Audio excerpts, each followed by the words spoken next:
हमारे मुर्शद का एक क्लिप है जिसमें वो फरमा रहे हैं कि मेरे पाकिस्तानियों आप लोग बहुत देर से जाते हैं। मुझे आपसे एक बहुत बड़ा गिला है,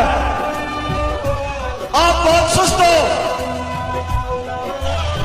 आपको जगाने में बड़ी देर लगती है। अब ये देखें कि खैबर पख्तूनख्वा भी जगा रहा है, बलूचिस्तान भी जगा रहा है, सिंध भी ऐसे ऐसे जगा रहे हैं, लेकिन हमारे पंजाब वाले पता नहीं क्यों अब तक बैठे हुए हैं। असल गेम तो चेंज ही तब होनी है जब पंजाब जागेगा। अब ये हमारे जो ये कालम निगार जवेद साहब हैं, ये फरमा रहे हैं कि हमारे पंजाब वाले जो हैं जब भी मार खाने की बारी आती है तो पंजाब वाले पीछे हट जाते हैं। पंजाब इस मामले में बहुत ज़्यादा मुनाफिक है। हम सब पंजाबी हैं, हमें इस चीज़ का अंदाजा है कि जहाँ पे डंडे बरस रहे हो, जहाँ पे ज़रा मुश्किल वक्त हो, जहाँ पे सर्दी पड़ रही हो, जहाँ पे गर्मी पड़ रही हो, हम पंजाबी वहाँ से गर्क हो जाते हैं। वो पीसफुल हो ना, जहाँ पे हमें पता हो एस्टैब्लिशमेंट हमारे पीछे खड़ी है और बंदूकें उनके हाथों में है और सामने जो मुखालफिन है उनका निशाना लिया उन्होंने, फिर बड़े शेर हैं।